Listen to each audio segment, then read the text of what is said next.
Welcome everyone to Game Design's Team Sport.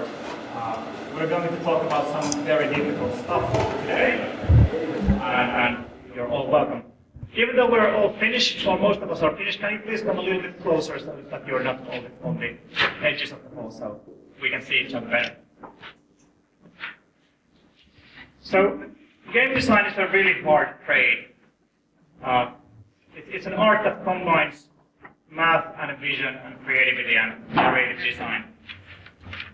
Also, quite frequently, it includes working with coders and artists and so forth. And that makes game design a team effort more often than not.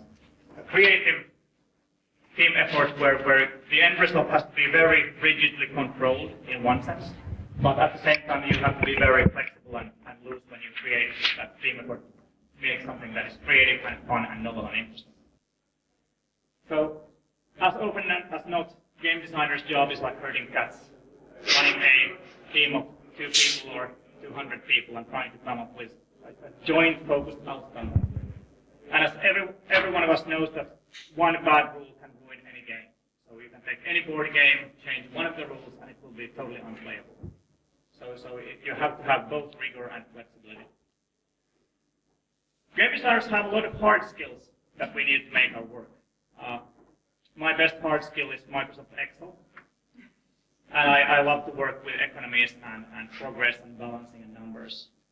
But we know that some of the other people in the trade work. I know PowerPoint people. I know Photoshop people. A lot of people are Unity people who work in the engine or maybe some other engine. So we have to understand the games and design the games at the same time as systems, as experiences, as economies, as user interfaces, as 3D environments, make a physical artifact if you make something like, I don't know, Rubik's Cube. But still, even though those hard skills are important, critical, most of the time we spend at work talking to people, listening to people, coordinating, coming up with visions, trying to figure out how to make this game together. And today we're talking about those soft skills. This is going to be a very, very difficult challenge for us because you don't have words for those. We don't really talk about those things. So it's going to be hard to articulate how you are a great team player in a creative team and how you inspire others to be great team players in a creative team as well. So I'm very happy our esteemed panelists have chosen to undertake this challenge. Also, this topic is often highly sensitive. So if I'm arguing with my boss because he doesn't get my vision and he doesn't understand, and he doesn't think that I understand the realities of the project, talking about this thing sometimes gets like, it's about stepping on someone's toes. So I have encouraged all the panelists to tell stories as if they were a past project of mine, even if they are working on that thing currently.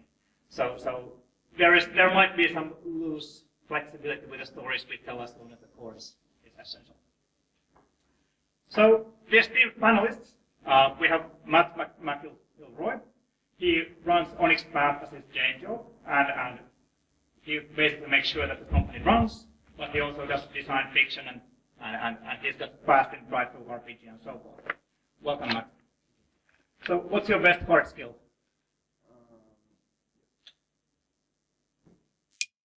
Hard skill. Are you Excel guy? I think you're an Excel guy. Google Docs, I think, is actually because our entire company is virtual. Everyone works from home. So we've got people in Pennsylvania, in Paris.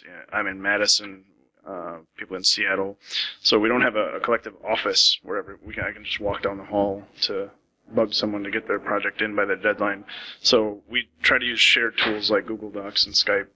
I asked this question from a lot of people. All game designers I basically meet, and you're the first Google Docs person I've ever met. Next we have Korppoo, who is the lead designer of City Skylines, the popular city building game, and also one of the first, or maybe the first, TED talker from Finland. Welcome, I think I'm the third. The third? Yeah. Okay. What's your best hard skill? Oh, well, I have to say Excel. Oh. What do you like in Excel? Do I like it? Well, actually, I'm using Google Sheets a lot, so Google Docs is maybe also my skill. All right. Welcome, Karoliina. And then we have Teemu Huhtiniemi from Remedy. He's a level designer who's been there for the last 4 or 5 years, working on Quantum Break presently. He used to be also a graphic designer and game artist, and been involved with games for a long time. Welcome, Teemu. What's your best hard skill? Well, if you would have asked me this question maybe like 2 years ago, I would have said Photoshop, but maybe these days it's our in-house level design, level editor. So that's a tough skill to advertise after you leave Remedy one day. Yeah, it's true, but yeah, I think level editors in general, like I've done level design as a hobby since 1996 when Quake was released. So I would say, yeah, level editors and kind of wrapping my mind around them and working inside the editors. That's a long time. Yeah. And finally, we have Stefan Engblom, who's a game designer at Supercell. He's currently working on this little game called Clash Royale. You might have heard of it. I hear everyone at Supercell is a game designer, but he's focusing especially on gameplay, balancing economies, and so forth. I think your best hard skill is probably Excel. Yeah, it's kind of after everyone answering Excel, but yeah, it is Excel. So yeah, so yeah, working with numbers, I somehow have some kind of passion for that. I actually used to work in accounting before I started doing game design, so it has helped a lot. So such an Excel dream. Yeah. So I'm going to start with one of the most difficult questions to get us sort of started about what are the soft skills in game design. And I'm just going to brutally throw it at you guys. In free order, what are the most important people skills, social skills, also virtues, because virtues are skills in the sense where, like, you can learn humility. Why don't you call humility a skill? Why do you say it's a virtue? Because it's sort of a skill. And who is the courageous one to start? Well, I can do it. So, I would say that the most important things are kind of to know who the people in your team are, because everyone kind of has different ways of expressing themselves, and trying to somehow include them. So know how the people talk, what are they actually trying to say, and trying to find ways of, if not taking those ideas into the project, at least saying like, thank you, you gave me an idea, this is good, even if we don't use it right away. I once heard someone say that game designer has to be everyone's friend in the team. And Yeah. I guess if you work in the server engine coder fits somewhere in the lower decks, then it's sufficient to know the people around you, but somehow the game designer has to know everyone. Yeah, the number one thing I do is ask questions, and then I keep asking questions to get that person to articulate either if they're having a problem or if they have a new idea, because the more we communicate early on and get them to open up about the topic, the less confusion we'll have as the project continues. That's very good. We're asking questions and listening. Yeah, I think like one of the main things is to get everyone involved into the design process. Like everyone has ideas, and it's good to be open about it and like be there and discuss things and take everything into account. So yeah, certainly like going to the people personally and talking with them and like throwing around ideas and kind of involving everyone in the creative process. I think that's a great way to kind of at least ignite the social interaction. Why is that important? I think it's very important because everyone working, for example, at Remedy is very passionate about what they do, and they all have great ideas, and I think we all kind of work towards a very like a common vision. So I think it's very beneficial to kind of. It's really motivating for the whole team if they feel like ownership of what they are actually doing. Like Yeah, I'm exactly. not just like working on a thing; it's my thing. Yeah. And that goes for the back-end coders too. So I think they will do a better job if they feel like this is important, that this is not just something that has to be done. Yeah. Absolutely.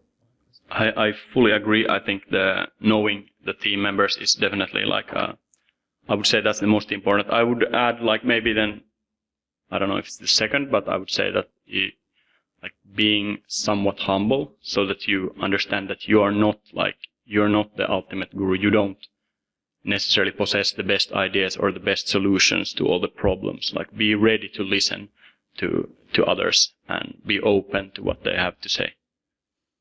Stefan, you took the bait of me saying that virtues are skills. So how do you improve your humility?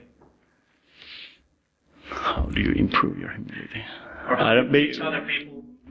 I don't know. Maybe be conscious of it. Like, be like when you're listening to someone, like, kind of give them time, give them a chance, or give yourself a chance to, like, actually listen and, like, absorb what they have to say and consider what they have to say. If you don't like it, then be ready to say why you don't like it. Don't just, like, bash it immediately. Like, it's not just about, like, to communicate it to that person and make that person feel important, but it's also so that, like, you yourself, like, go through that process of, like, actually, like, thinking about that problem. I don't know. Something like that.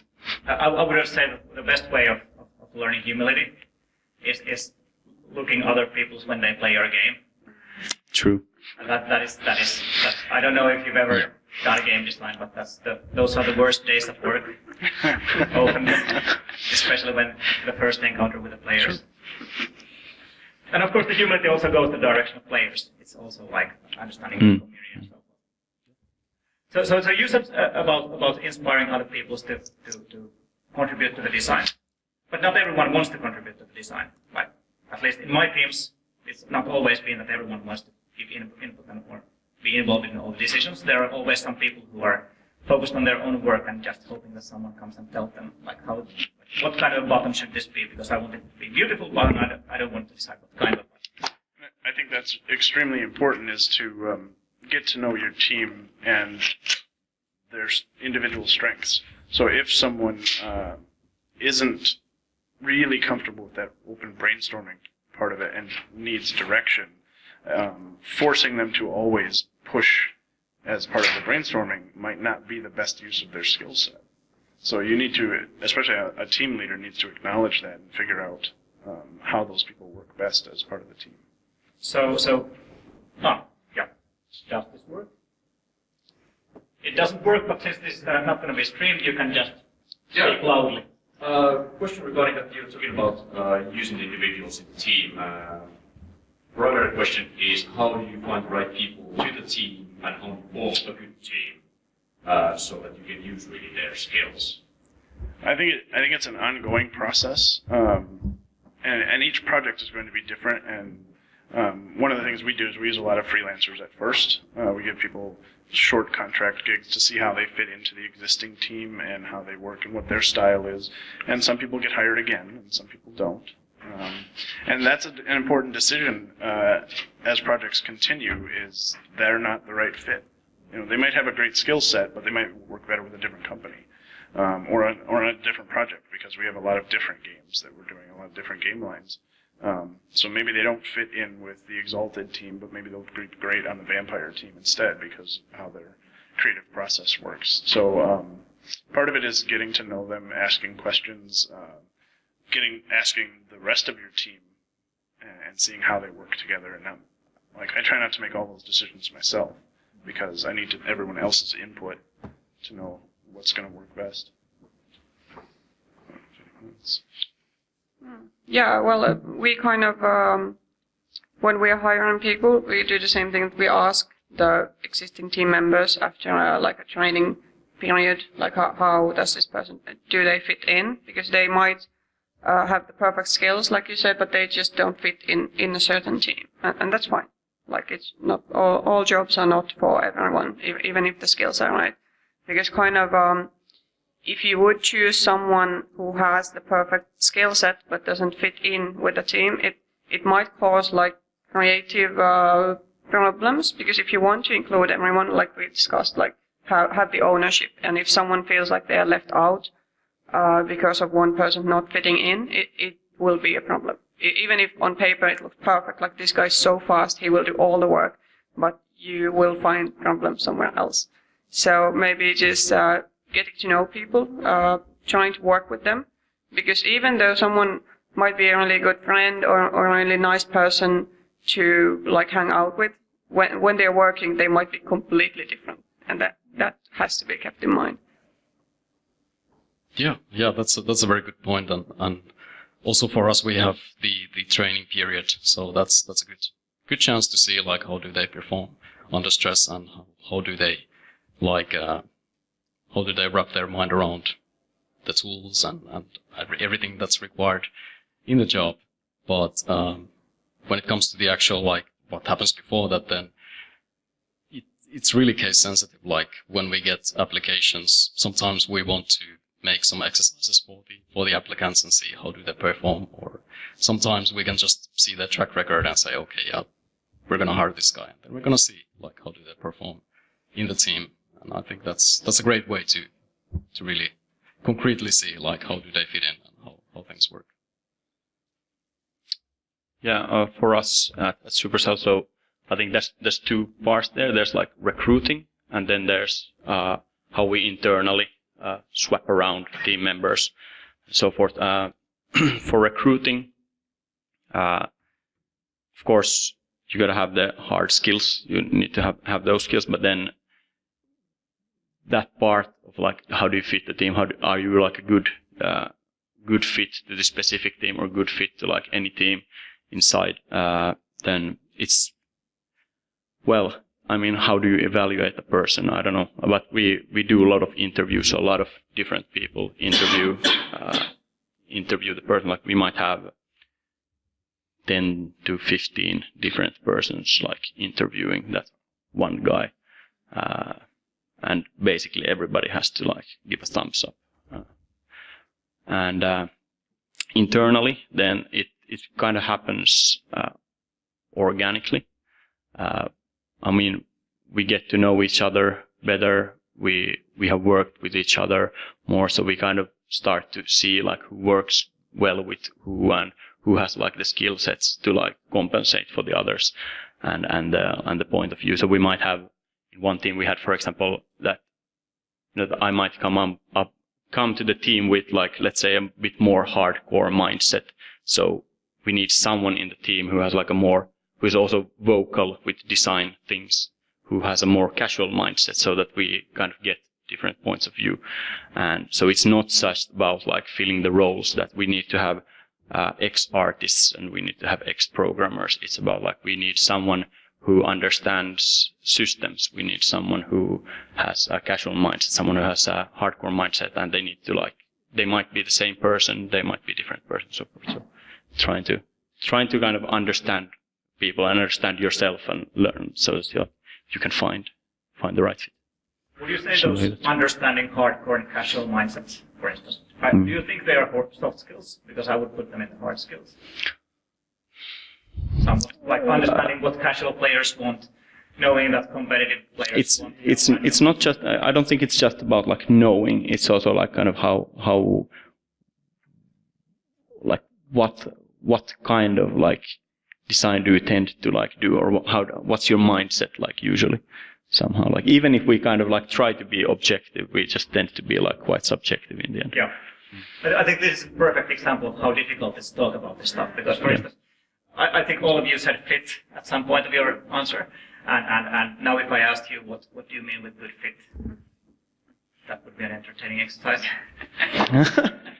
Anyone wants to tell me what it means to be a good fit? It's an entertaining exercise. I'm sorry, I can't answer this either. It's maybe someone clicks. It so depends on the team, right? Like it's not like one person, like this person does not fit, this doesn't fit, like this person fits here, this person fits here. Like I mean, everybody has a place, right?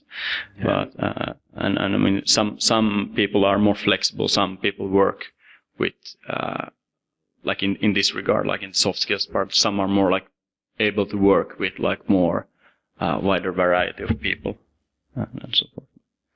And I think part of what I look for is getting the work done and understanding the audience that the game is being designed for. Some people want to be friends with everyone on the team, and I don't think that's actually necessary. Because, I mean, I have a project I did last year where personally one of the designers and I couldn't stand each other, but we made a great team because we understood what the audience wanted for that project. So it wasn't that we were going to go to the bar that night and hang out as buddies, but when we were working on the project, we both had the similar vision to get that book out for the audience that it was for. So I think that's extremely important in team building, is making sure the entire team knows what the end goal is. Yeah, I do think that's a very, very good point to raise. Like, everyone has to understand the vision and work towards the vision. And yeah. So there would be a digression that we won't go there. But I just have to say that when we talk about fit, there is a very important digression about finding good fit. Sometimes in some companies it means white guys hiring more white guys, and there are these issues like does the first black woman fit in the team because she's all feminist and everything, and there is a long digression there, and I want to just tell everyone this exists. It's on the table. Now we put it off the table and go elsewhere because otherwise we'll talk about that for the entire night. So when you look at the other disciplines, like we work with writers and coders and testers and community managers and artists and audio people. For some reason art means graphic art and audio is not art. I don't know. In the game design lingo. When we look at the other disciplines, what are the soft skills you like? What are their particular special value that they bring into your design practice through their hard skills? Like how do, for instance, when I do UI, I find that visual artists usually are best at getting best feedback. What are the guys that you look forward in your design practice for the most that are not designers? Do you have any special hints for me, like talk about? So I've maybe a few.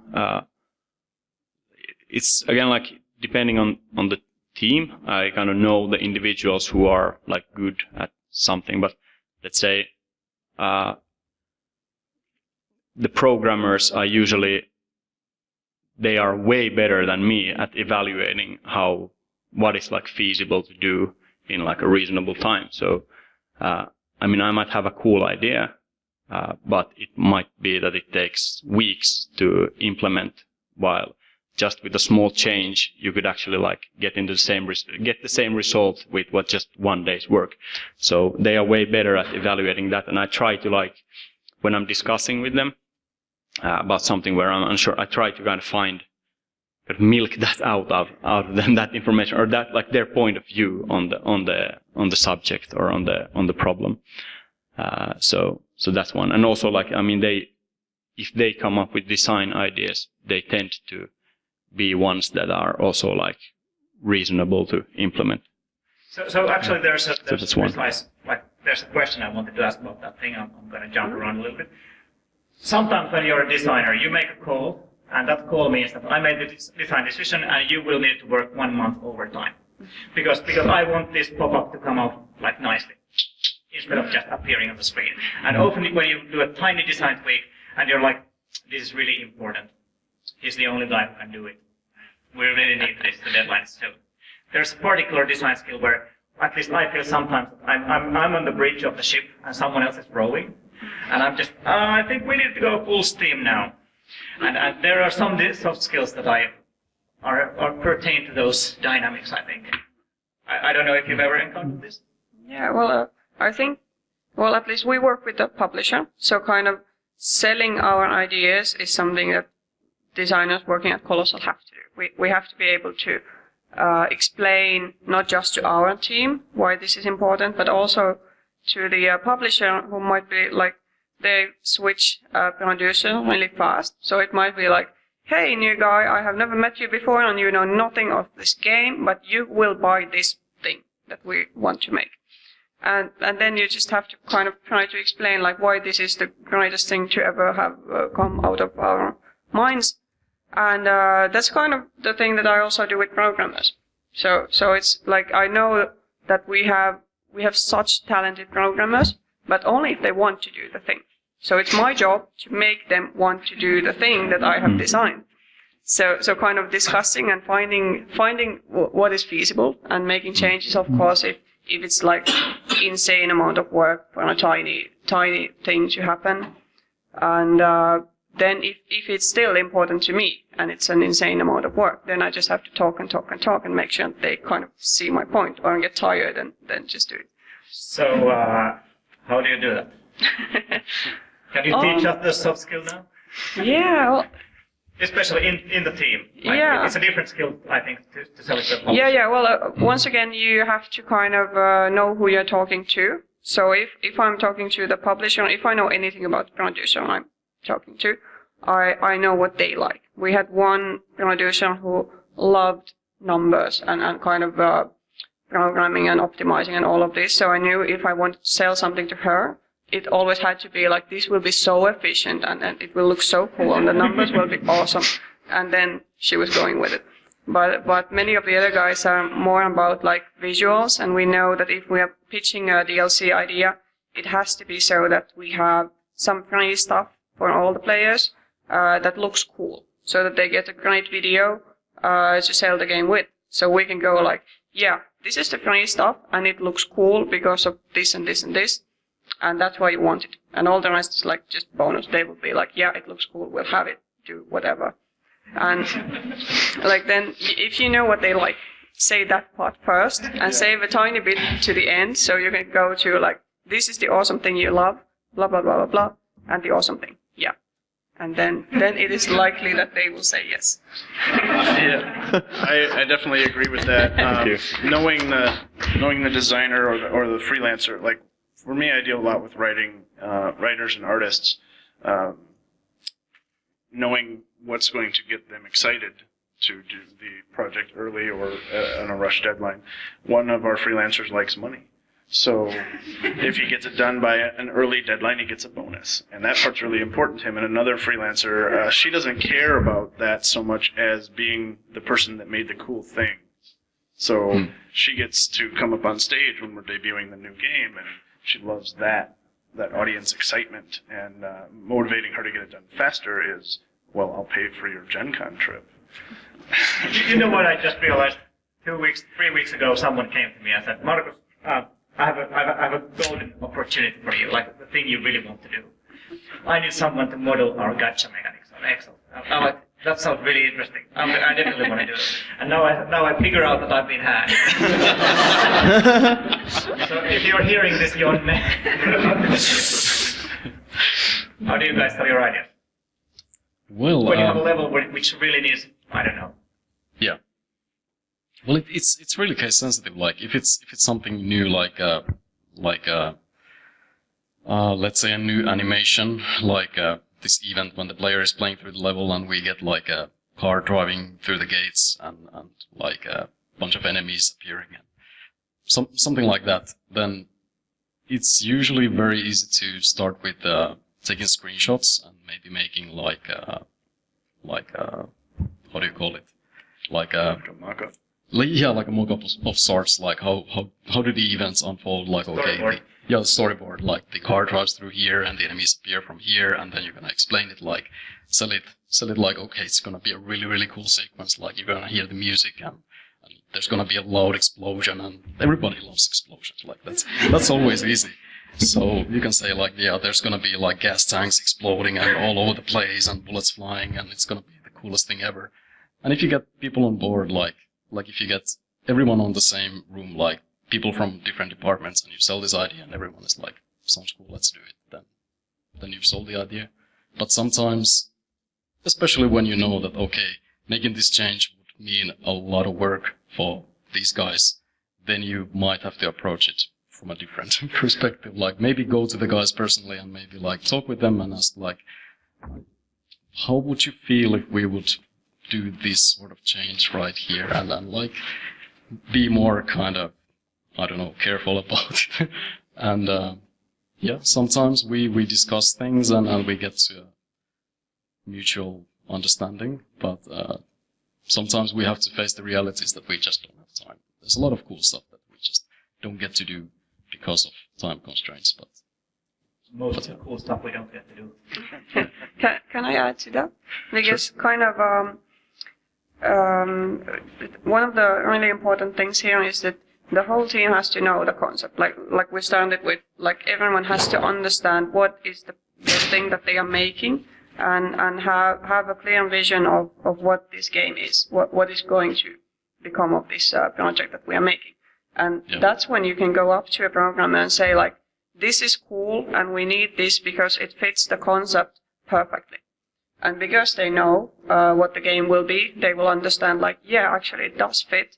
And so you don't have to go like, yeah, you know this game that we are making and it will be like this and this and this, and that's why we need this and this and this, because then you have the basic knowledge of what this project is supposed to be. And I feel one of the most important things that a game designer has to do, I think it might be the producer in some companies, but we don't have any producers, so game designers kind of do the stuff, is just making sure that everyone in the project knows what the thing is, and explaining it as clearly as ever possible to make sure that you're making the same game and not like 10 different games, because everyone has their own idea. Yeah, it's very important to kind of think ahead so you can justify your ideas, because the first thing you're gonna like sell this awesome idea, someone's gonna ask why, like why should we do it like that, and then you have to be ready to answer that. Like you have to have the answer ready, or they just don't buy it. Yeah, if we're rushing out like an adventure or a special bonus item, and it's got a super short deadline, like you were saying, part of the thing I'm responsible for is talking to the designer about why it's important to release this thing at a certain time. Like we've got PAX Unplugged coming up in November, which is a brand new tabletop convention. So we are really trying to get a new Scion adventure out in time for that. So I sat down with some of the writers and said that releasing at this show is really important because it's the first show for PAX Unplugged, and it'll have a great impact on the future of the game line. So getting their buy-in on why that tight deadline is super important, we can't skip that. It doesn't do any good to come out 2 weeks after the show. I think we had a question. Comment. Do you ever have specific team members that are harder to sell on ideas than others? Every single day. Rhetorical question. But how do you prep them? Like, do you take them separately in a meeting room and sell the idea first? How do you prep the person to buy the idea when it's the team pitch? Do you convert them one by one, starting with the troublemakers, and then, or do you just get a majority and then the troublemaker is there and everyone is? I'm going with the majority way. Like if there's one person and the whole other company is like, yeah, this is good, and one is like, no, I hate it, they will be silent. They can go on, but people will do it anyway. I had actually one in one project I had like kind of like situation. It was like the team had a vision, or we had like a concept for a new feature. Okay, that let's do this. But I noticed that one guy didn't buy in on it. One guy in the team, and he was actually kind of a key person. So I was like a bit troubled that he doesn't buy that idea. So I went to him personally then, like after like everybody else was like, okay, let's do this, and I kind of like discussed it with him and explained a bit deeper like some of the points there and why I think it's like good, and then eventually he bought it then, like after that discussion, because then like there were some parts of it that he hadn't like realized. For example, in that case it was like related to gameplay depth. He didn't see like any gameplay depth in that feature. So when I explained it to him and how I envisioned like that it might work, then like he kind of bought it. So in that case I went personally to him to like actually like go through it with him like in more detail than what we were able to do like as a big team. Yeah, it'll often depend on the project and the individual. Like, and it goes back to what I said originally about asking questions, because I want to understand why they're objecting or what their issue is. So I'll try and draw that information out of them. And if that happens in a team effort, that's actually better because people think of questions that I don't. But sometimes it does take sitting that one person down and having a one-on-one discussion about what it is, because they might actually have some really good reasons for those objections that we didn't think of. So I want to draw that information. Sometimes you are wrong, actually, and they were right, and then like. Yeah. So what if that doesn't work? Well, I wanted to mention that there are always some people who just hate things, and this like Haters gonna I have been working on one project where we had one person on the team who just hated everything. He wanted to do a different game, which is completely fine, but we are getting paid to make this game and not the one that he wanted to do. Yeah, I had some people who didn't want to make free to play. Yeah. And we were working on mobile, and that's a hard situation. Yeah. So now whenever we do recruitment, we try to get people who are free to play. I think that was first there and then. Yeah, regarding vision, it's very much related to also those difficult people who might not buy the vision, but if they do have an idea, whose kind of responsibility is the game designer's responsibility to steer the team's vision or kind of maintain it or keep it somehow in a good form?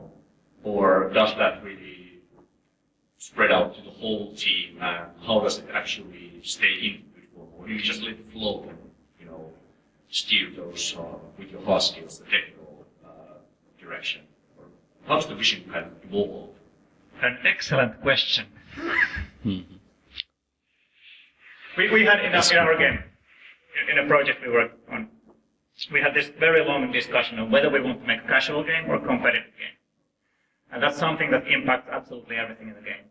For instance, the more competitive you go in the esports end, the less randomness players want, more clarity they want, and more skill element they want. And then if you go casual, they want big explosions, and they're fine with randomness, and you can put goofy stuff in that does random things and so forth. And it's sort of in every small decision you do, the casual versus competitive, they are the ends of the spectrum, and you have to sort of think about it. And at some point we understood that if our game is going to be super good, then the best business for us is to make a competitive one, because then we can be a super esport and everyone's going to love us. It's going to make whatever, billions.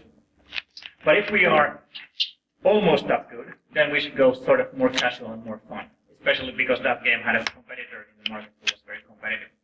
So we were sort of floating in the river until the milestones went by, and trying to figure out, are we super awesome, excellent, or are we just really good? Of course, in the mobile market, if we are neither, then it doesn't matter what we decide, because then it's going to make about €0, because only the big fish fly that.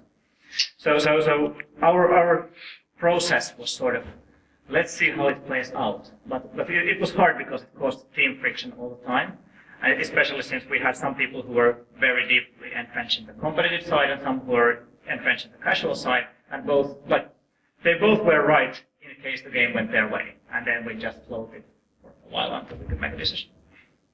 Any other?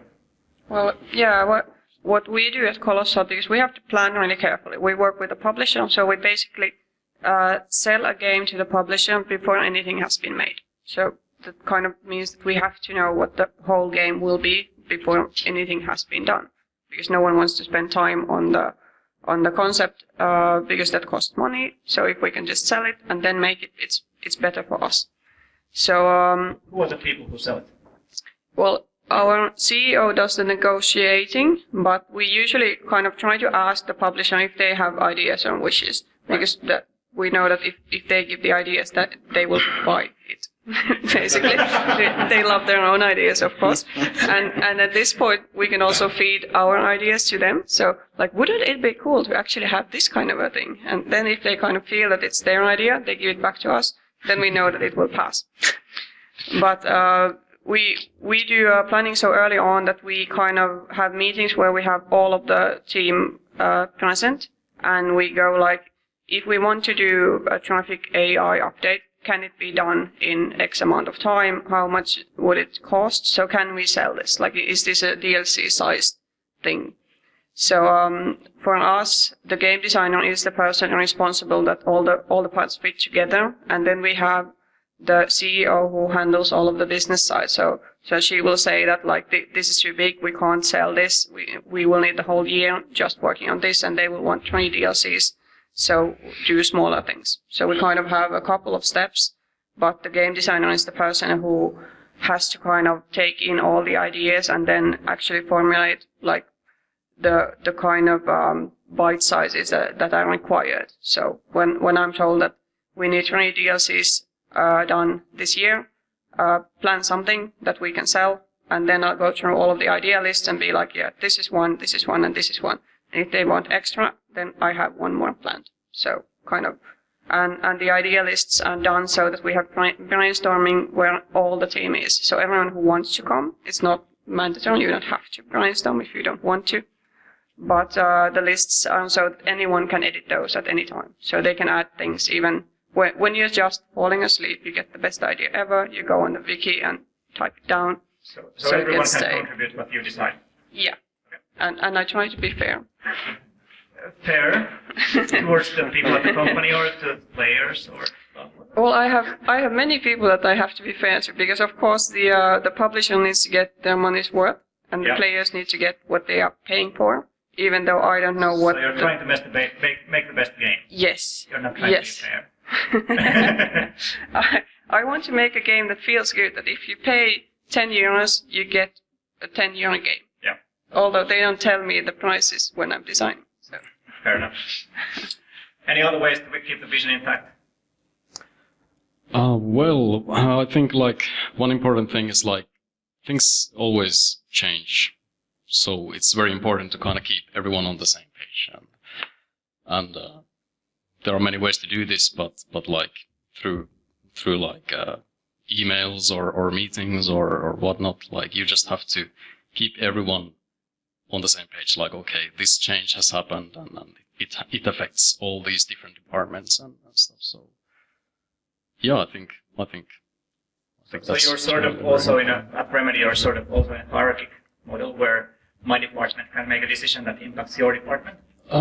In a certain degree, yeah, but we also kind of expect that everyone is contributing to the vision and kind of everyone is kind of responsible for their own work and right. Yeah. So. Notorious flat Supercell. It's hard to say like how to like ensure that everybody shares the vision is like a really difficult question. I don't know. For us, it tends to be it is kind of a team responsibility, but it tends to be like the responsibility of the team lead, and which is kind of like a project manager style role, and also then the designer. But we like not all teams, for example, have like a game designer, for example. So it doesn't necessarily have to be like a certain title that carries the vision or so. But there's certainly like there always forms a few people in the team that kind of tend to carry the vision, and they become the guys you go to like kind of. But do you like vocally decide who wears that hat? Or Not really, no. It just happens. Yeah, no. We don't have like a. Yeah, it is kind of scary. Yeah, it's very chaotic. Partly yes, not alone. Yeah. Because I think it's interesting because some of the Supercell games tend to be the tightest in terms of vision on the market. So if you look at the freshly launched Supercell game, they have absolutely the minimum amount of features, and usually there's very little extra. And it feels like there's a lot of iteration and fighting and kind of negotiating and sort of trying to tighten it up because it's so hard to be a minimalist. So it feels like there has to be a strong like.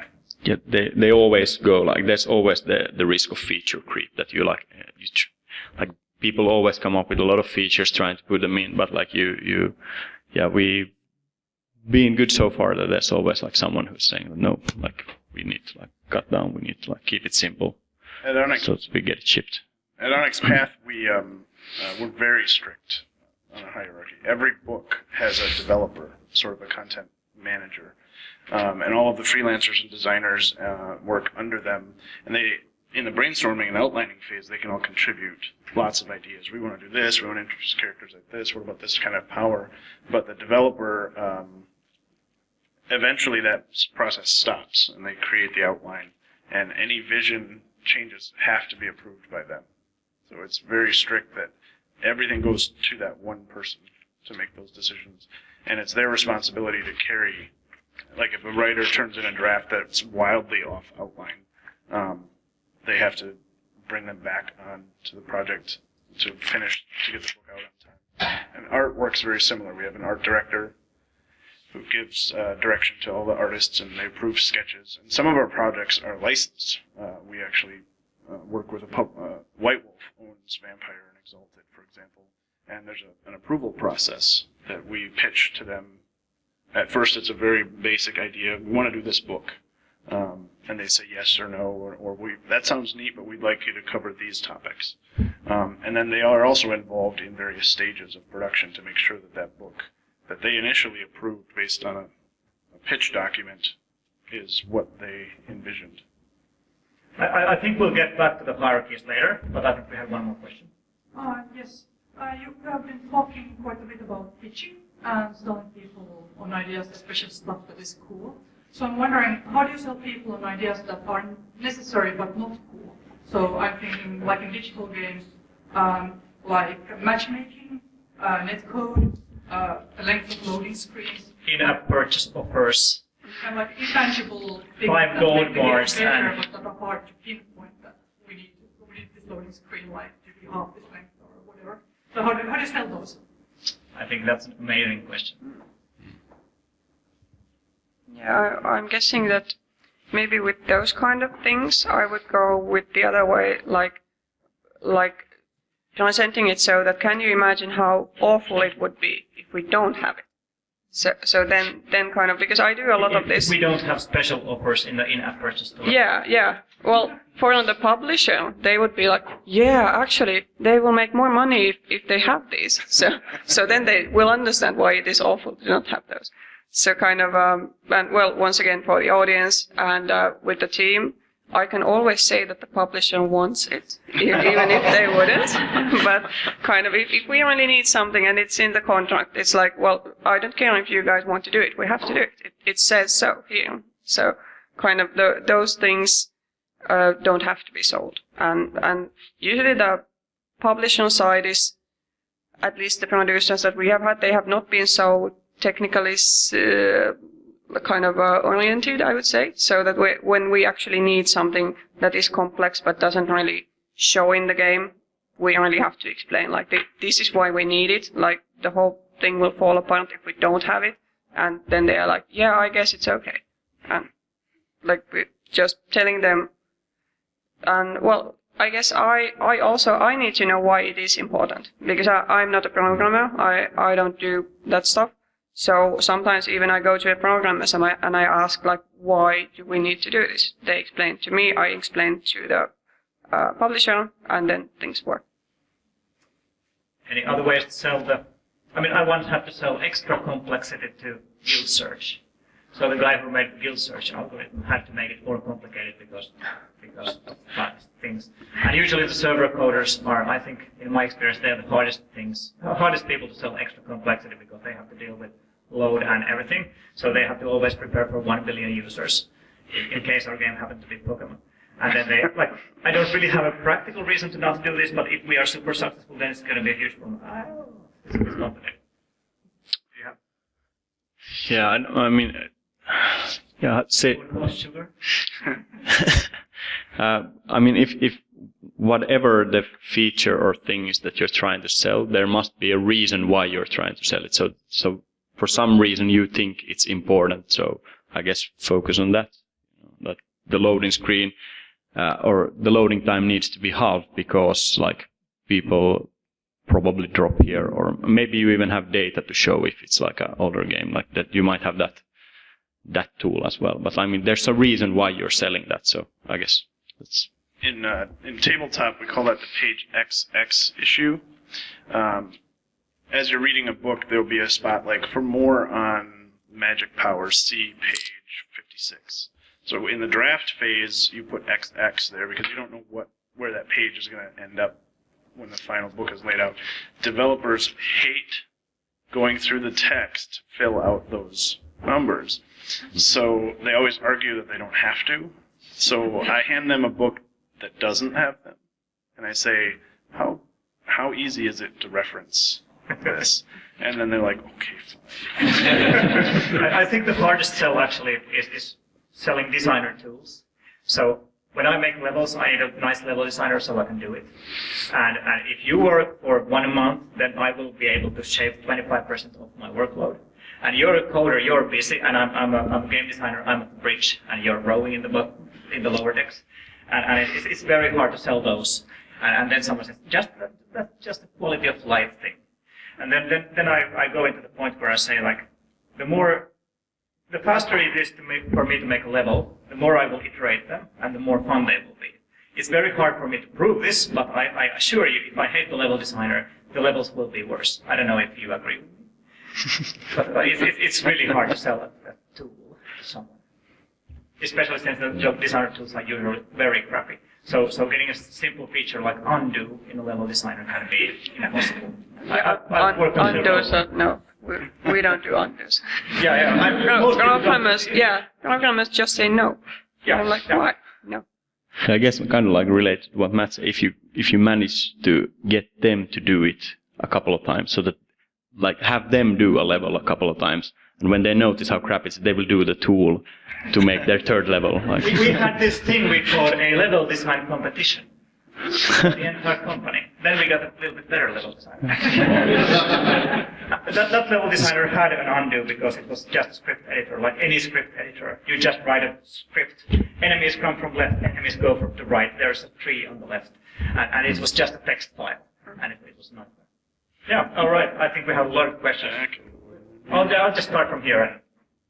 Okay, I know that in mobile gaming you pretty much track the user's behavior in-game very much, and you use probably that as a customer user experience and use that also in the game design. But how is it also in PC and tabletop? I'm curious, how do you get that feedback and how does that translate into the continuous development process that you're on? We use a lot of different tools based on Kickstarter surveys. Has been a big boon for us the last couple of years. I use Google Forms to send out surveys, which dumps into a Google Sheet, which is very great. But we also have our own forum, which has a built-in community, so people can, we'll go in there and we'll ask questions and we'll interact directly with the audience and get that kind of feedback. And reviews mean a lot to us. Screaming fans. Yeah. So. And PC side? Yeah, well, we do analytics too, so we collect data. But once again, for us as developers, our publisher is the one who actually has all of the data. I can say that one publisher in one project was really slow to give the data, so it was so weird because it's like designing blind, because of course I can go on the forums and see what people are talking about, but we know that players go on the forums because they have a problem. They want to complain or they have some kind of an issue that they run into, and that's why they come to the forums to ask for help. So that we are not actually seeing what the people who just like are doing fine. They like the game, they are playing it. They are not on the forums discussing it, because no one comes to the forums to say like, this is a nice game, I have played a lot. And so when I don't have the data, I'm trying to guess what might fit this game and what the players might like. And based on things like previous sales, like if some DLC didn't sell so well, I'm trying to identify, basically guess what might be the thing that they hated. One important soft skill of game designers is to learn to not listen to the screaming fans. Because they are just screaming. Yeah. All right, next one. What about the things you can't teach? You have to lay people, bench things, cut features, cut someone's area of work. How do you deal with that? That's the stuff. Yeah, and I would say that is almost always bad planning, because we haven't had to do a lot of that. Basically because we start planning the game so early, and like it is that once the contract has been signed, that's what we will do, and no more and no less. So and once we have the plans, we can also make schedules, and because we have quite experienced people working in the company, so we get the schedules really like to actually match what the workload is.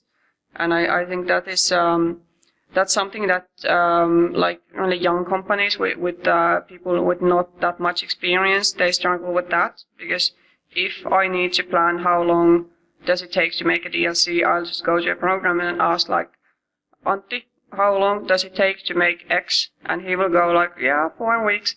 And if that doesn't actually hold up, if it's actually 8 weeks, we're fucked.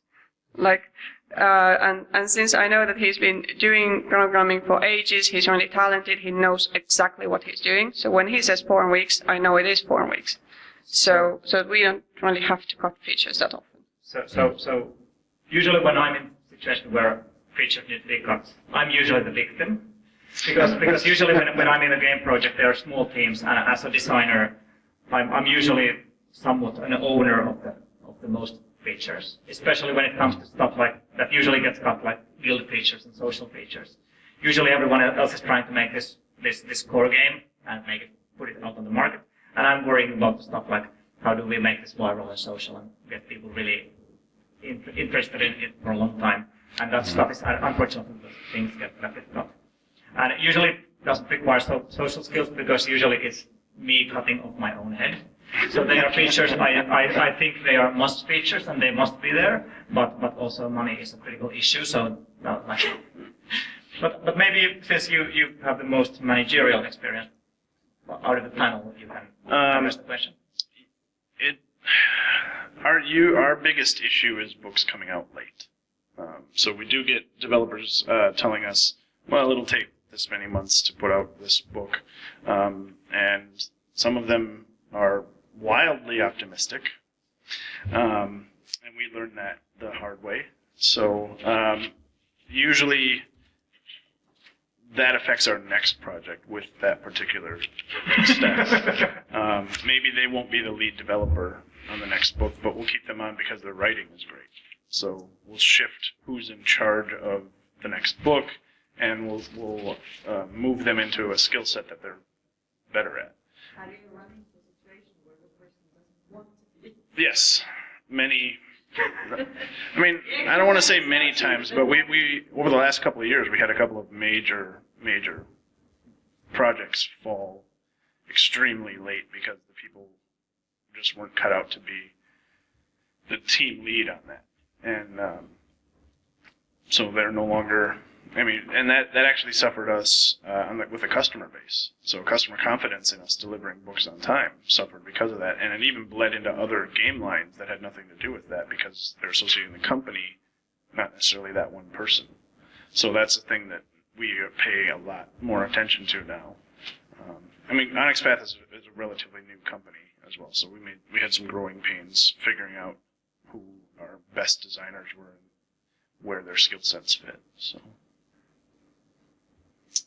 Then we had their question. I think you were first on the left. Well, I would like to see some examples of the level editor eating the Excel sheets.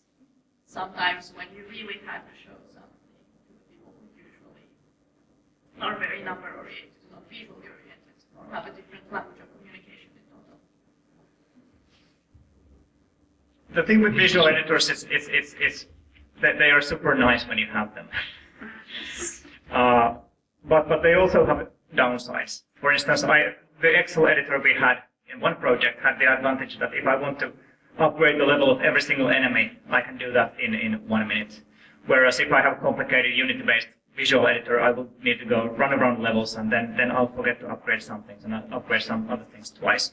So there are ups and downs, but the comfort of using them, that's usually pretty clear. Do you have to something like that? Yeah, it's true. Like if you have to make the change just in one place, that's always great. But yeah, sometimes you might have to manage both the Excel and then the visual editor, and then things might get messy. And then they are out of sync, and Yeah. that's impossible. And then the CEO plays. Yeah, but for us, it's just a matter of testing. Like if you do a change like that, then you have to test it and test it and test it until you're 100% sure that okay, everything is working. And then if it's not, it's gonna come up, it's gonna be a bug, and then you're gonna fix it.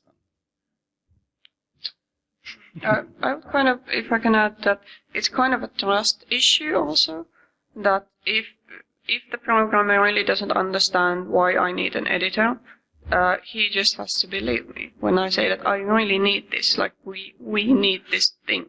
And of course, well, I've been working with the same company for like 7 years now, so mostly with the same team. So for us, it's kind of easy because we know that we can work with this team, who does what and kind of this. But with a new company, it might come down to like, does someone trust me enough to understand if I ask for something, it is really needed. Cool, you have a question? What are your recommendations on public resources, as in books or TED Talks or teachers in learning the required social skills, or which teachers have impacted your skills and taught you something about these social skills? So what resources do you recommend? I don't have anything, but maybe you guys do.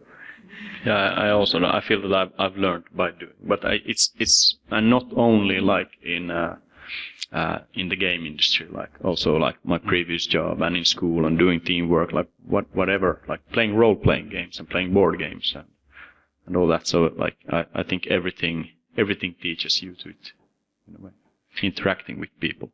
That is actually one reason we chose to run this panel, because we don't really talk about this stuff.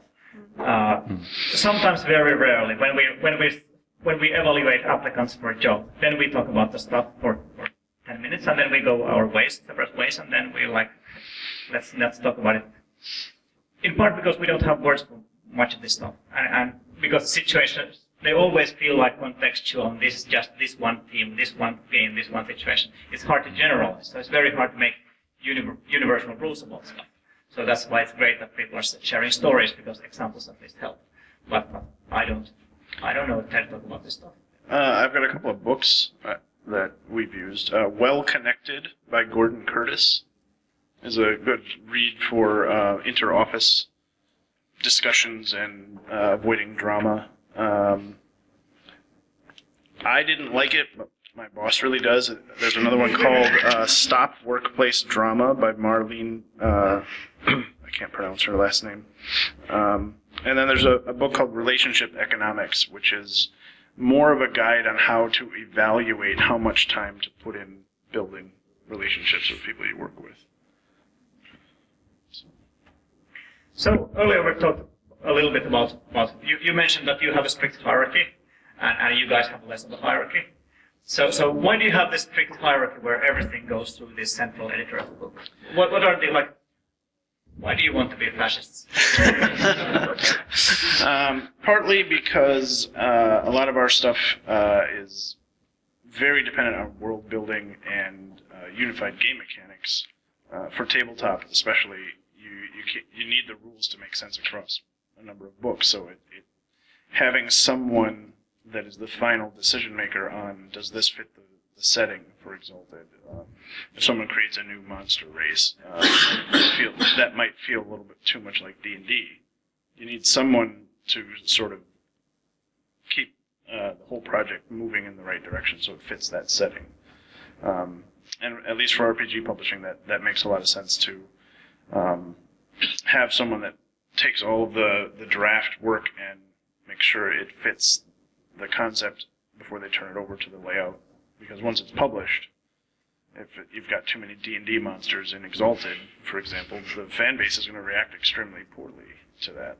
So what are the downsides of your model? If the person takes too long to get a book out to market, or if they're picking up after someone else developed a book and their vision doesn't line up together, sometimes you get setting creep, I guess is the best way of describing that, where suddenly one book to the next will be radically different from each other. Right. So, and again, that goes back to the audience losing faith in that line or the company as a whole. So are there some specific hierarchies, some specific soft skills you need working in that kind of a hierarchy? Of course, the manager needs extremely good people skills and vision communication. Yeah, absolutely. But as a minion, what are the important social skills of a minion, whether you're a minion of a lead designer or a publishing house? Well, I'm kind of maybe just understanding, at least as a designer, I always say that design is cheap. I write stuff like this could happen like this, and if it never gets picked up, that's fine. It has been designed, I can maybe use it later, but it only wastes my time. So maybe this is kind of about being humble that we discussed earlier, that understanding like, well, this is just a job. We're not doing brain surgery on kids or anything. So it's like, well, it's a game, and if it isn't the best game ever, then, well, it isn't. And kind of maybe knowing your own place. Like, even if I would do the very best, I would be always at work and doing like full 24-hour days for weeks. The game still wouldn't be good if the other teammates are not kind of pitching in. So I can only do my part, and I can do that as well as I can, but that's all that I can do and have to do, because otherwise you burn out and things don't work. So maybe kind of understanding your position and then accepting it. I would say that one of the things I had in mind was, because it was something about well, when you're designing for a publisher, you make the plans, then you have to stick to the plans. It feels awful, and you always have this kind of feeling like, for the first couple of weeks, it's the best project ever. The game is going to be awesome. Then you kind of sort of fall into this ditch of it will be awful and will never get done. And even if it is done, it will be the suckiest game ever.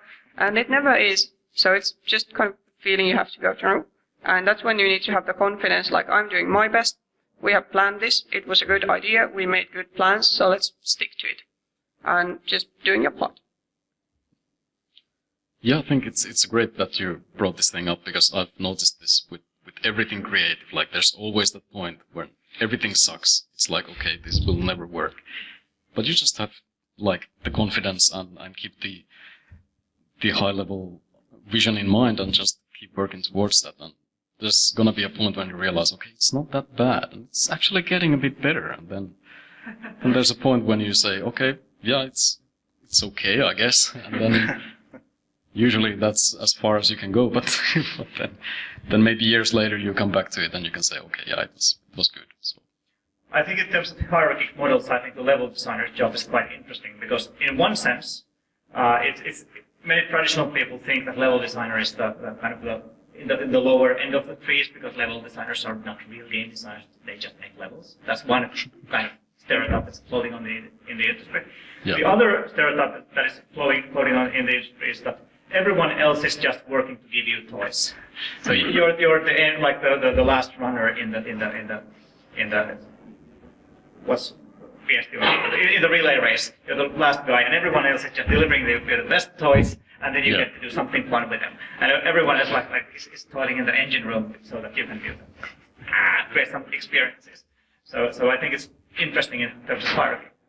Yeah, I think it's a little bit of everything. Like, we are there from the beginning to the end. We do the initial concepts, like we design the level layouts and how the game events unfold, what's the player path, what kind of challenges they encounter in that path, like puzzles, adventuring sections, combat encounters, everything.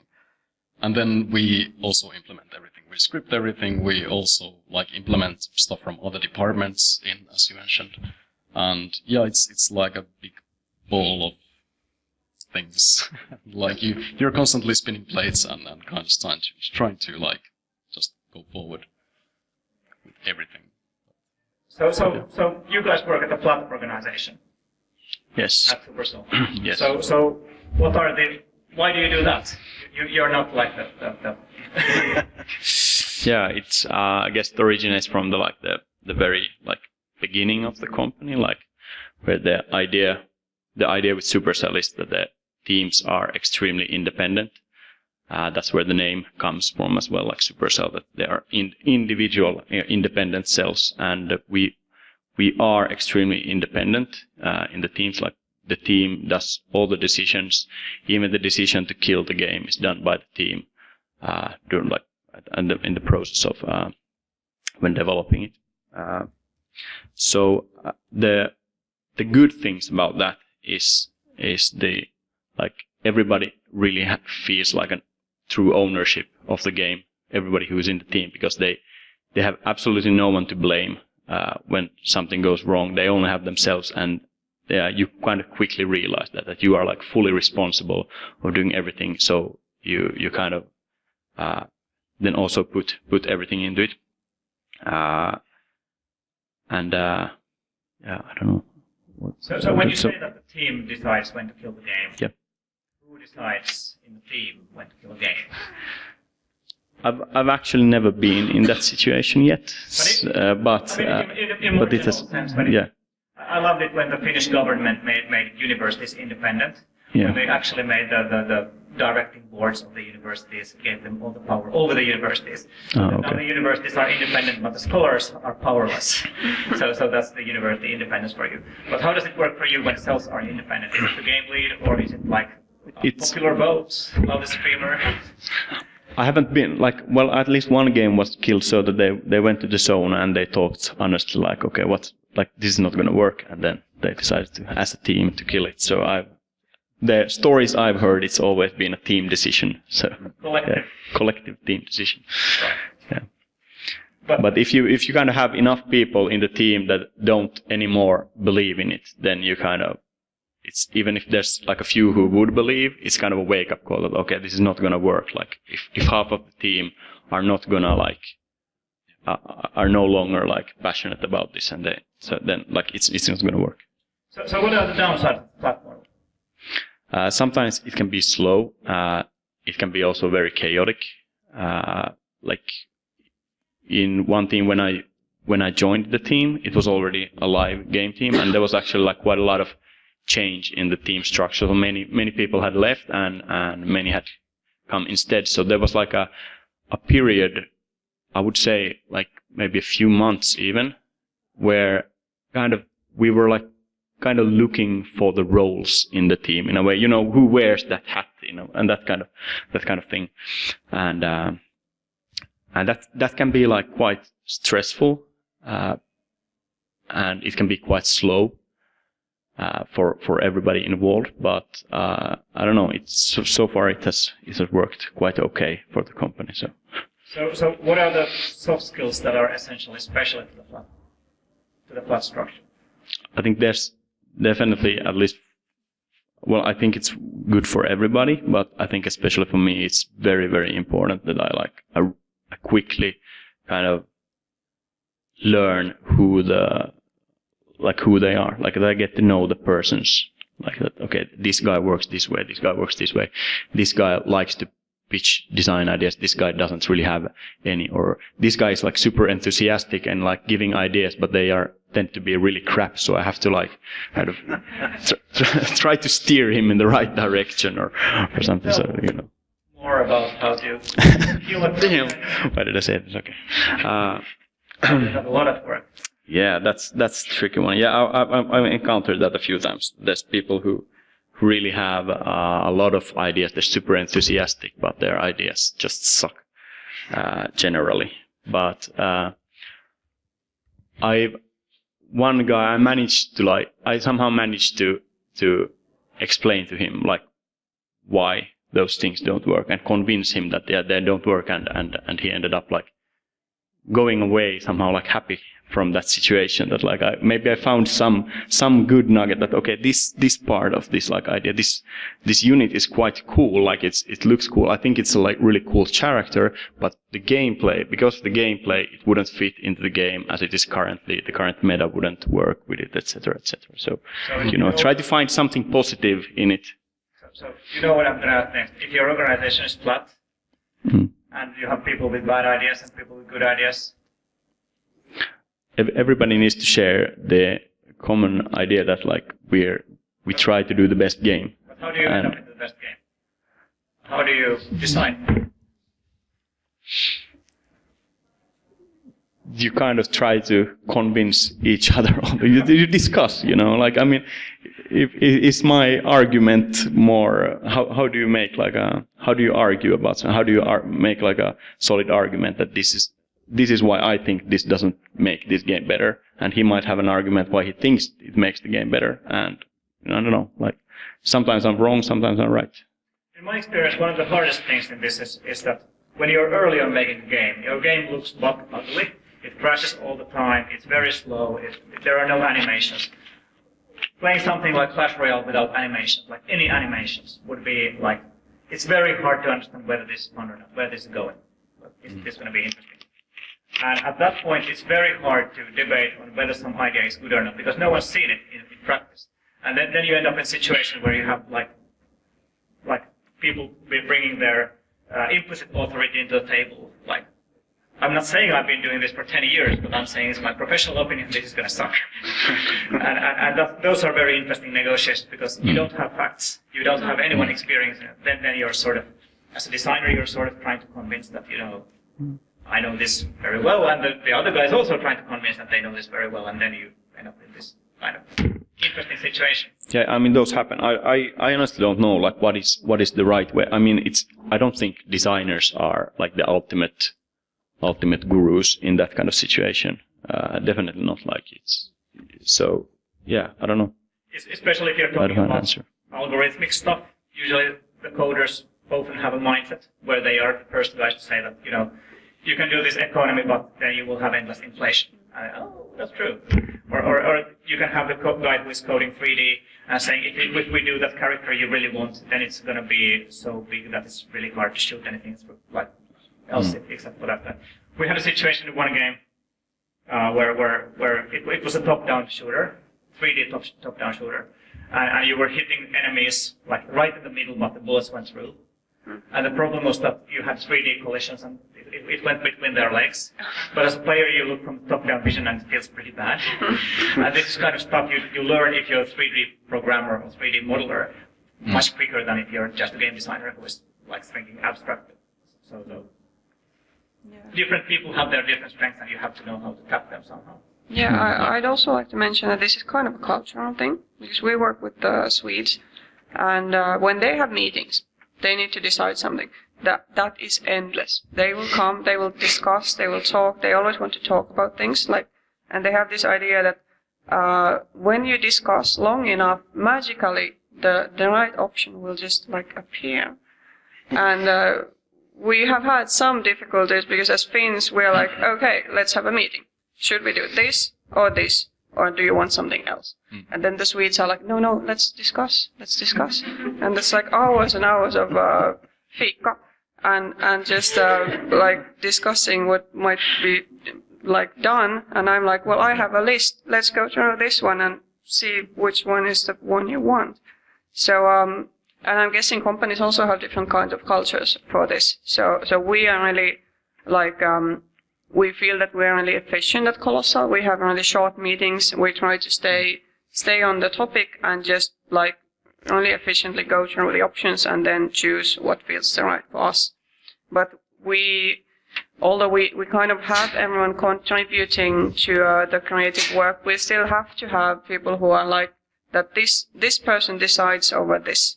Because otherwise we would go into the Swedish discussion model where things just move around and everything is nice and good, but you never get decisions done. So that's why you really need, in this model, someone who has the final say-so. And it is also a negative thing, because then you might miss something that would have arisen if you discussed. But it's also very much about whether you go flat or hierarchic. So I was visiting a game company in China, and they had this massive mobile game company with endless buildings of endless floors, of endless tiny cubicles full of endless Chinese people, all of those tiny cubicles. So they had more people in the building than we have in the Helsinki game scene, and then they had other buildings elsewhere. But what they didn't have was meeting rooms. So they only had very few meeting rooms, I think, on the top floor or something, because they don't really need the meeting rooms, because the top guys go to the meeting room and then everyone else gets Jira tickets or something to tell them what to do. And you don't really need meetings, and it's very efficient. You have a million Chinese guys coding super fast and making a lot of art. But I've also worked in a very flat organization, and there we had to have very long all hands on deck meetings because we had to align the vision and we had to negotiate what to do next in the game, decide about the scope and priorities. And as one kind of an end result from that experience is that flat is very good if you can afford it, but if you're a startup with finite resources, it might be that you have to go into the kind of a fascist mode at some point.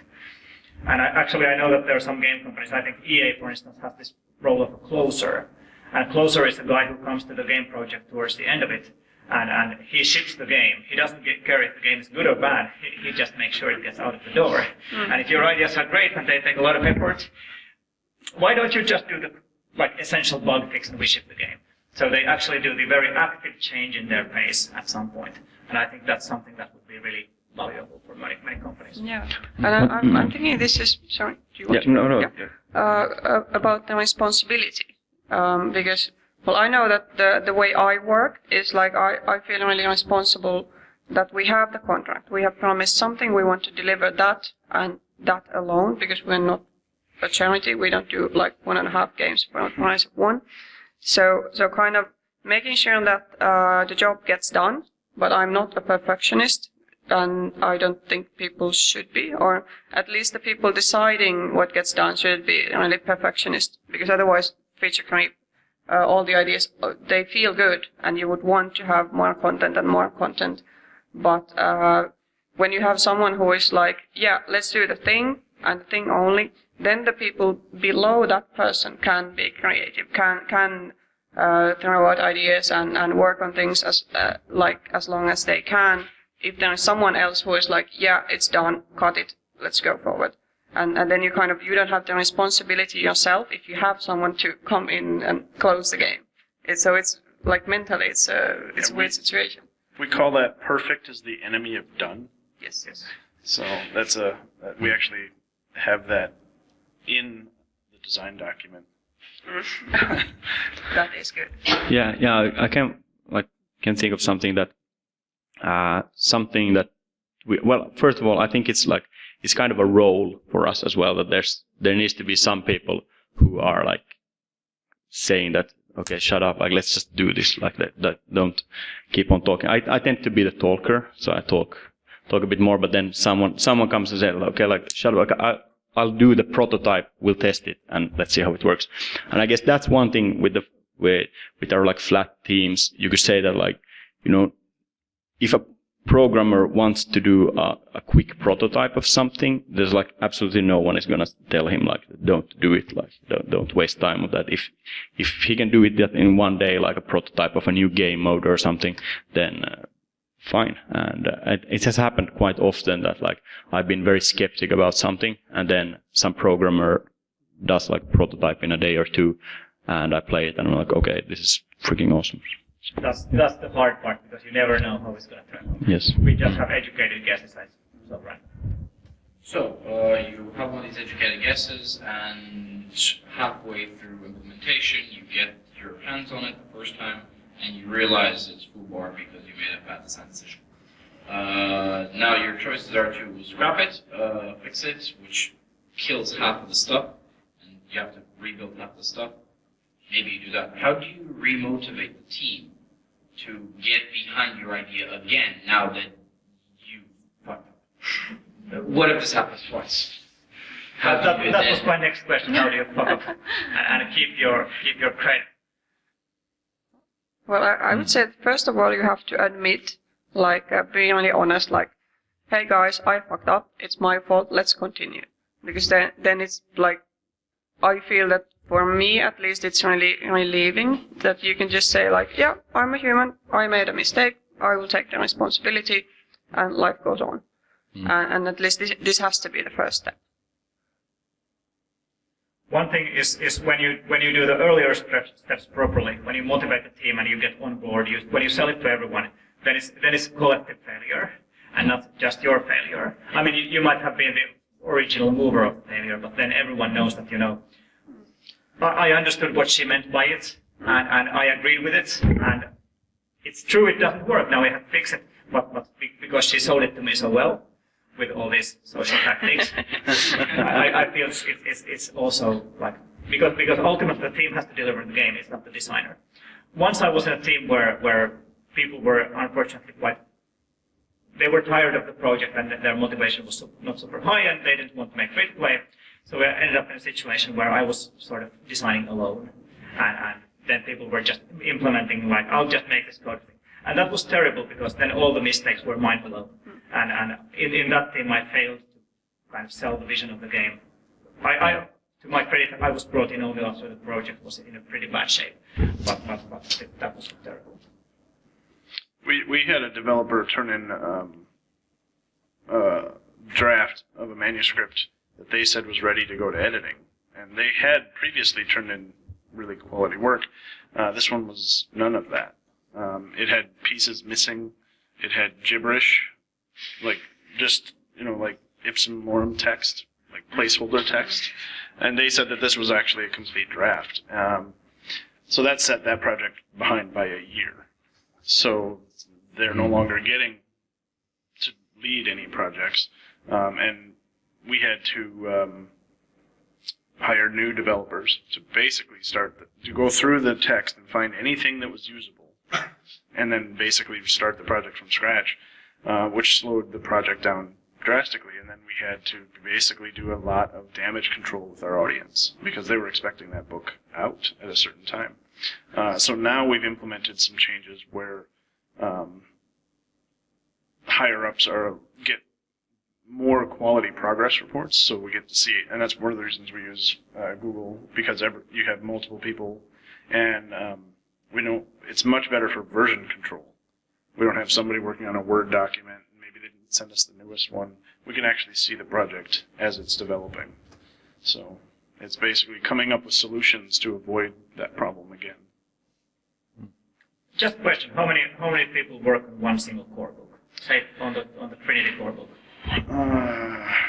Just on the writing team, there's probably 15 writers and probably another 25 artists, plus editors and indexers. So 40 people. I would say, yeah. I would have guessed 10. It also depends on the book and the project. Yeah. So. All right, you had a question.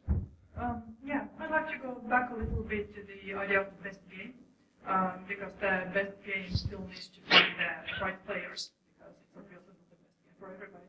So I'd like to ask about the constraints that marketing and community management and like the brand puts on your work. Like the DLC needs to appeal to the same people that bought the core game, I assume, and new supplement will need to work within the exalted setting or whatever. So how do you deal with that? Do you negotiate with marketing directly, or how do you do that? So, well, we have the publisher handling most of that, and they bring in marketing quite late. So it's like the game is basically done when someone comes in and it's like, well, how do we sell this? And I would prefer it to happen a bit earlier, but so far they have done really well, so I'm guessing they know what they're doing. So it's more about that the publisher has people who know what they can sell, and those people are deciding what the projects will be. And that makes us confident that if they are like asking us for a game that's X, they should have someone who also can sell X. And it is quite interesting because we're working with Paradox, and they have they have a dedicated player base. It's like the Paradox player, and they have actual data of who plays their games. And we're in kind of a weird situation because City Skylines it was meant for Paradox players. It was meant to be like the most casual Paradox game, which is not that casual, but in Paradox catalog it is casual. But then again, now we are seeing that much more people are playing it. So it's kind of the audience that we thought we were making the base game for turned out not to be the audience who actually plays. So now when we're making DLCs, we have to think that these are not Paradox games. These are not meant for the Paradox player, and we don't have as much data of who is the player. We just know that at least the base game works, so let's try to do something along those lines. So we kind of, because well, we have a well-established product, so we can kind of try to add on that. So it makes it really easy for us. In one project I was working on, we had explicitly defined target players. We had like, I don't remember, Joe, who was an achiever who wants to kill all his friends. And then we had Jane, who wants to collect all the stuff in the game. And we actually used those words when we spoke about the project, like, are we serving Joe with this feature? Are we serving Jane with this feature? And those characters tend to be like aggressively stereotypical because they have to be stereotypes that developers understand. But we also think that they are sort of archetypes that represent some groups. So it tends to be the female collector player and the male competitive. Yeah, I have one story related on this. There was one project I worked on where actually the publisher of the game, they released a video that was like a preview of what the game is. And they had, for some reason, included one feature that we didn't actually plan to make. But it was like, well, yeah, now it's out there. We're not going to tell the players, like, yeah, well, you're not getting this one, even though it's in all the marketing materials. So then it was like, yeah, well, we have to do it now. But it went fine. But it was like, they were always supposed to give the videos to us before they released them, but they always forgot.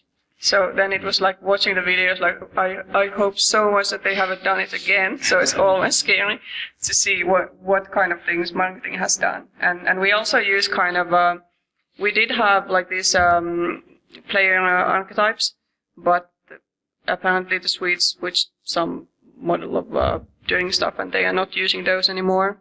But we do have like game pillars, and those are really kind of to make sure that everyone is working on the same game, to understand what is the core of this product, and it's also for the marketing, so that when we say like this is a city simulator that is not as hardcore as some game and more hardcore than another game, then the marketing should like immediately understand like this is the product, this is what we're selling.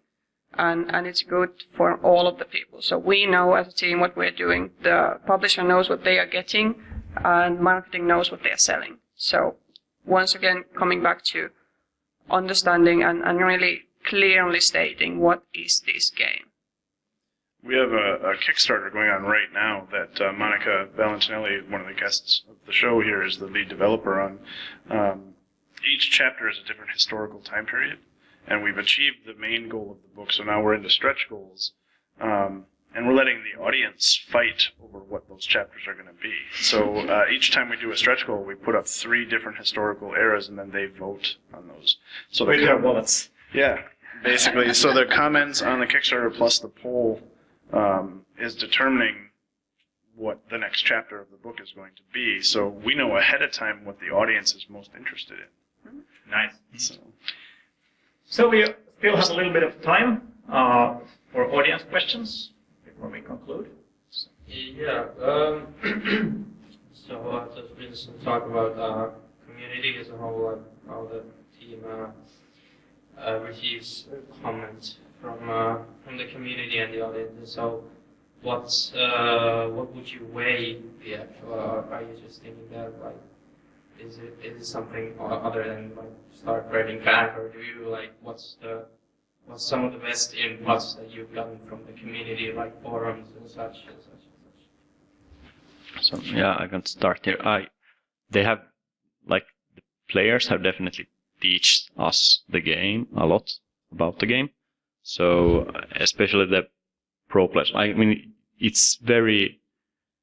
Usually the designers and the developers are certainly not the best players of their game. So I think it's good to listen to them. But there's also like a lot of noise, and we are very fortunate to have like a huge community, like millions of players, and so there's a lot of noise whenever we put out a new feature, new version. We might have, I don't know. Well, I mean, Facebook gets like thousands of comments like within an hour. You might have Reddit posts, like hundreds of Reddit threads like coming up within a couple of hours and so forth. So it's kind of a positive problem. But we try to find there like the best stuff. And there are like players, there are certain YouTubers, influencers that we kind of tend to listen to a bit more because they have proven to like deliver really good analysis, for example, and so forth. So I personally use, I actually like talk directly to a few, I can't do it secretly, so don't have to tell anyone, but I talk directly to a few like really like top players of the game about balancing, and what their comments are. I post to them like, okay, these are the balance changes I'm planning, like what are your thoughts about these and so forth. So I think it's super valuable to get their input on it. But they, of course, they have a certain point of view. So you have to also like understand what's their point of view. And with these specific guys, I've tried to like also teach them like what our point of view on is and how we think about it and how we do it, so that they can like refine their feedback as well. So do you personally listen to the community, or do you have community managers deliver your reports? We have every team has one community manager that, and then we have also like the player support manager who we get like the tickets from the players. One soft skill I learned with Shadows in this community is that you might not want to go to the forum. Yeah, I've made the mistake sometimes of like before I go to bed, I go and like read the forums or Reddit, and that's horrible. It's horrible. Like. Yeah, we are kind of we used to have it so that everyone would kind of read the forums and try to stay on track of what players are discussing. But we noticed that for some people they are really affected by negative comments. Oh, yeah. And once again, on the forums, people come then because they have a problem or they want to usually say that the game is bad because of X. So most of the discussion is about what is wrong, why is this game sucky, and that's just how it is. And we do have a community manager who is filtering all of this stuff for us, so we get the actual wish lists, and we don't have to go through all of the posts. But what is, well, it's not unique, but it's something that's really useful for us, is that we have a huge modding community. And all of the mods are shared through Steam Workshop. So what I do often is that I go on Steam Workshop, I check what are the most popular mods, and usually those are really good ideas. So some are things that we just can't make, that they would, like the minimum requirements would not work anymore. But usually there have been really useful stuff. And I can easily see that if people are downloading this mod really often, it has lots of users. It is probably something that we could develop within the game. And we do know that even though there might be a mod for something, like almost half of the players are over, they never use any mods. So that even it's not a reason for us to not do something because there is a mod about it. Because we know that a large amount of the players are not getting these improvements from the mod. So just checking, and these are like tried and true ideas. It's awesome to have a tool like this. Someone is actually testing all of this stuff, and I can be just like, yeah, let's do this one, and people like it. And we, of course, we try to credit also the modders. So if we're using someone's idea, and of course sometimes we have the same ideas ourselves, because it's kind of like you come to the same conclusion, even though you're going different paths. But we try to notify people like these are the mods that we got inspired by. So we're not actually paying them. They can't sell the mods. It's in the user agreement. But we can tell like this was an awesome mod. We loved it, and we're doing something similar. More questions? Last one quick. A common rule of thumb for a community tends to be in the game industry that like players are great at finding problems, but they suck at finding solutions. I've overheard that if you have a million people telling you that your game sucks, you're actually doing something right. What has surprised you in the social, like something that you were not expecting that content in the social department? We made a location-based game called Shadows of this. Basically, you could build almost nothing in that world, but they still managed to build a penis on Manhattan. That surprised me. for me, it's always surprising to see the speedruns on YouTube, and like you play your levels over and over again, and you think that you're fast. Then you see the speedruns, and you're like, how did they come up with that? Like I never run into that glitch when playing the game like a million times. So I don't know what happened there. So that's always very impressive. I think one is how fast they find problems. That too, yeah. Yeah, well, even like when we announced City Skylines, it was like basically the game was almost done when the announcement was made. And even then, before they had anything about the game like out there, it was just a video saying like this kind of a game is coming out. They were even then complaining like, I hope it doesn't have this, or otherwise I won't ever buy it. And it's like, you don't even know what's in the game, but you're still complaining. And that takes some effort. Yeah, we get that a lot too. We'll announce an upcoming book, and people will complain about content that we haven't written yet. So, and then when the book comes out, they'll complain that they didn't get the thing. Yeah. So. Yeah, but, if no one complains, then no one is playing the game. Right. I think it just means that they are alive. They are out there because they complain. I'm kind of, like in general, I'm kind of surprised at the amount of hate that's out there. Like people complaining and hating everything, like, and like especially with like creative, like not just our game, but in general, like especially in the game industry somehow, like, but also like I guess other creative work like movies and books, like you, people just hate. Personally or professionally? Or professionally. Community Yeah, managers isolating the developer teams from the fans. I was about to say I go in the fetus position and cry myself to sleep. And that's personal. Yeah. I've banned some of our creatives from our forums because they don't have the discipline to not engage with the haters. And I'm like, I actually need you producing content. And if you're going to write 15,000 words today, it shouldn't be on the forums. Yeah, I can just add that we get a lot of emails from people who want to complain, and we often even answer them because we have a community manager who is handling all of that, and they are like, I am so sorry that you didn't like the game, and blah blah blah. Might this help, or try the mod? And then we read out the most awful hate mail in the office and laugh about it because they are actually quite funny. And we never tell this, of course, to the players. Like yeah, we were laughing all the coffee break just at your email, but it lightens the mood. It's like even if you get the insane amount of hate, you can pick out a few funny comments, discuss those, and kind of vent your own feelings because it is stressful. Especially for the community manager, so you need to kind of have the community in the office to like make jokes about this, have fun, and try to enjoy and let out steam. I think we have one more question. I think I promised it back. Actually, like just short comment to that one. Ida Evelä-Kaukkonen from Nitro Games, community manager, had an excellent lecture about that, which is it was recorded. So if you want to know more about how to deal with hate in communities, so we can still have one question.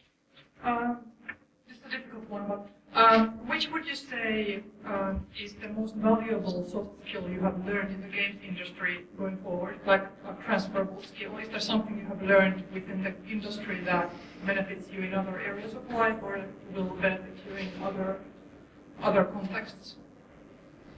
For me, it's the original answer. I learned very early that I don't ask enough questions, and that's a skill that you can apply to non-work related relationships as well, because you want feedback or that person to feel like that their answers matter.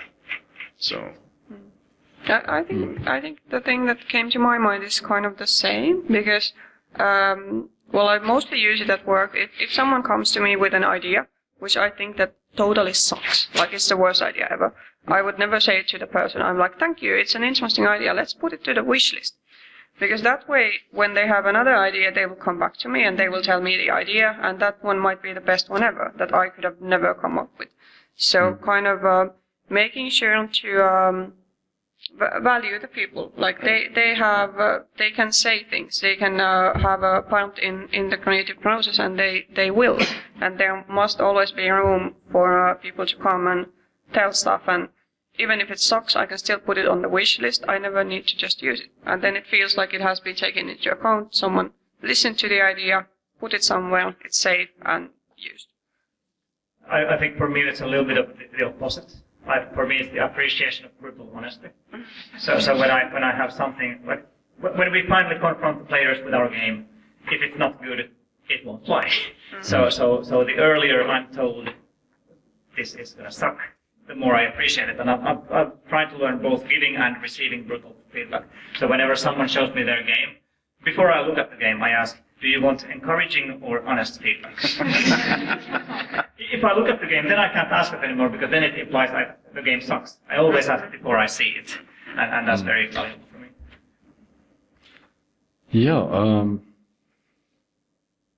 What was the question? Sorry, I blacked out. What's the most valuable transferable skill you've learned? I think in general, just listening to people, and even if you get like bad idea, then the ability to look into that and kind of like see if there's like some truth in that, and kind of understanding what the person is trying to say. Like it's not always so obvious. Like your first reaction might be, no, that's not right, but then you start thinking about it, and then maybe you find something there, and then it's like, yeah, maybe in general just that skill. Yeah, I really don't have anything. I think these are for me as well. Like actually both. I was thinking of both when you asked the question, like brutal honesty, and then being able to listen and placing yourself in their position, being able to like view the problem from there. It has been a very challenging panel to articulate this stuff we never talked about, and that's very hard to pinpoint. So thank you for all the panelists and all the audience, and let's give a hand to the brave people. Thank you.